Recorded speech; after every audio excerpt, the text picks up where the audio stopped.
The Silmarillion, Chapter 6, of Feanor and the Unchaining of Melkor. Now the three kindreds of the Eldar were gathered at last in Valinor, and Melkor was chained.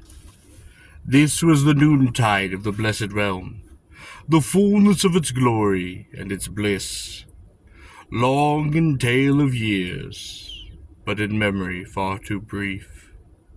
In those days the Eldar became full-grown in stature of body and of mind, and the Noldor advanced ever in skill and knowledge, and the long years were filled with their joyful labors, in which many new things fair and wonderful were devised.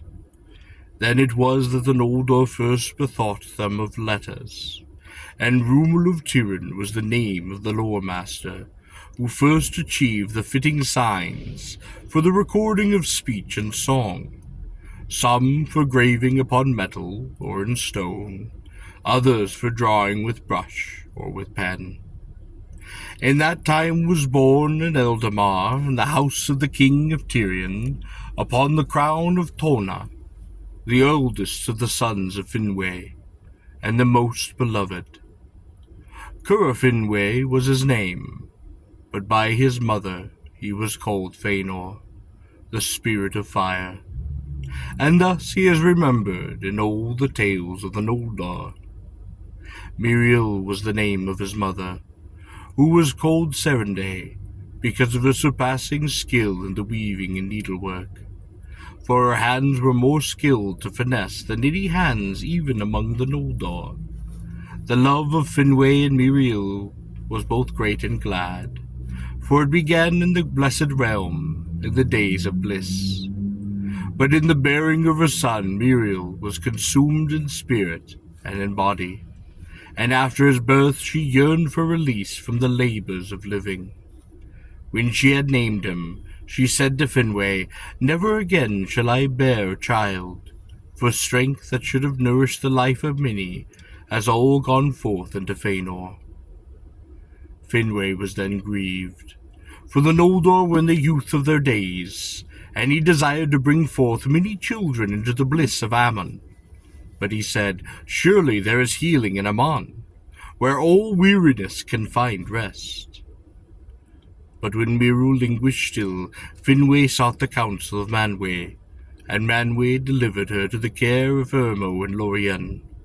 At their parting, for a little while so he thought, Finwë was sad, for it seemed an unhappy chance that the mother should depart and miss the beginning at least of the childhood days of her son. "It is indeed unhappy," said Miriel, "and I would weep if I were not so weary. But hold me blameless in this, and in all that may come thereafter." She went then to the gardens of Lorien, and lay down to sleep. But though she did seem to close and drift to sleep, her spirit indeed departed from her body, and passed in silence to the halls of Mandos.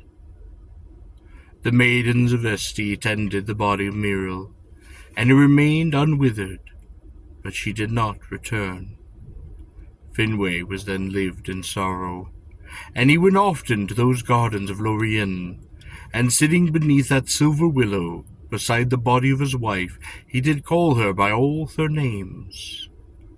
But it was unavailing, and alone in all the blessed realms he was deprived of his joy. After a while, he went to Lorien no more. All of his love he then gave thereafter to his son, and Feanor did grow swiftly, as if a secret fire were kindled within him. He was tall, he was fair of face, he was masterful, his eyes piercing bright, and his hair both raven dark. In the pursuit of all his purposes he was eager and steadfast. Few ever changed his counsel, and none were ever changed his force. He became of all the Noldor, then or after, the most subtle in mind and the most skilled in his hand. In his youth he was bettering the works of Rúmil. he derived those letters which bear his name, and which the Eldar then used ever after. And he it was who, first of the Noldor, discovered how gems, greater and brighter than those of the earth, might be made with skills. The first gems that Feanor made were white and colorless, but being set under the starlight they would blaze with the blue and silver fires, brighter than helium. Other crystals he made also, wherein things far away could be seen, small but close, as with the eyes of the eagles of Manwë. Seldom were the hands and mind of Feanor at rest. Yet still in his early youth he wedded Nerdanel, the daughter of a great smith named Mahatan, among those of the Noldor most dear to Eule. And at Mahatan he learned much of the making of things in metal and in stone. Nerdanel, she was of firm will, but more patient than Feanor, desiring to understand the minds rather than to master them. And at first she restrained him when the fire of his heart grew hot, but his later deeds did grieve her, and they became estranged. 7 sons she did bore to Feanor, her mood so bequeathed in part to some of them, but not to all. Now it came to pass that Finwë took as his second wife Indis the Fair. She was of Anya, close kin of Ingwe the High King, golden-haired and tall, and in all ways unlike Miril.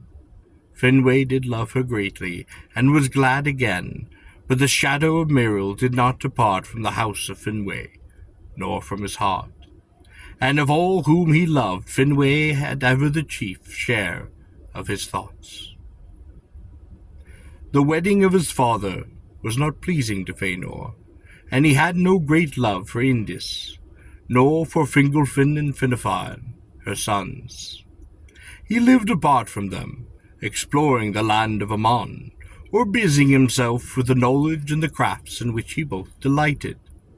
In those unhappy things which later come to pass, and in which Feanor was their leader, many saw the effect of his breach within the house of Finwë, judging that if Finwë had endured his loss and had been content with the fathering of his mighty son, the courses of Feanor might have been otherwise, and some great evil may have been prevented. For the sorrow and the strife in the house of Finwë is graven in the memory of the Northern Elves. But the children of Indis were great, and they were glorious, and the children also, and if they had not lived, the history of the Eldar would have been diminished.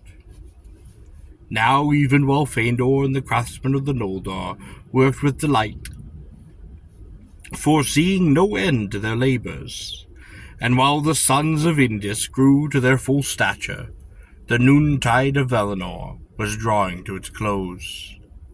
For it came to pass that Melkor, as the Valar had decreed, completed the term of his bondage, dwelling for 3 ages in the Duras of Mandos, alone. At length, as Manwë had promised, he was brought again before the throne of the Valar. Then he looked upon their glory, and he looked upon their bliss, and a great envy was in his heart. He looked upon the children of Lúvatar that sat upon the feet of the mighty, and hatred did fill him. He looked upon the wealth of the bright gems, and he did lust for them. But he hid his thoughts, and he postponed his vengeance. Before the gates of Valmar, Melkor based himself upon the feet of Manwë, and did sue for pardon, vowing that if he might be made only the least of the free peoples of Valinor, he would aid the Valar in all their works, and most in all in the healing of the many hurts that he had done to the world. Niene aided his prayer, but Mandos was silent. Manwë granted him a pardon, but the Valar would not yet suffer him to depart beyond their sight and beyond their vigilance, and he was constrained to dwell within the gates of Valimar.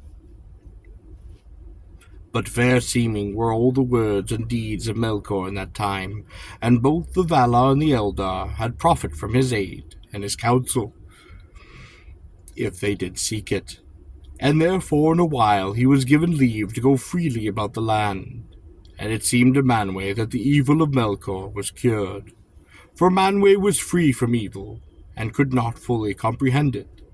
And he knew that in the beginning, in the thought of Ilúvatar, Melkor had been even as he, and he saw not to the depths of Melkor's heart. He did not perceive that all love had departed him forever. But Ulmo was not deceived, and Tulkas did clench his hands whenever he saw Melkor his foe go by. For if Tulkas is slow to wrath, he is slow also to forget. But they obeyed the judgment of Manwë. For those who will defend authority against rebellion must not themselves rebel. Now in his heart Melkor most hated the Eldar, both because they were fair and joyful, and because in them he saw the reason for the rising of the Valar, and his own downfall. Therefore all the more did he feign love for them, and did seek their friendships. And he offered them the services of his lore, and labor in any great deed that they would do. The Vanyar indeed held him in suspicion, for they dwelt in the light of the trees, and were content. And to the Teleri he gave small heed, thinking them of the little worth, tools too weak for his design. But the Noldor took delight in his hidden knowledge, and who could reveal to them, and some hearkened to words that it would have been better for them to never have heard.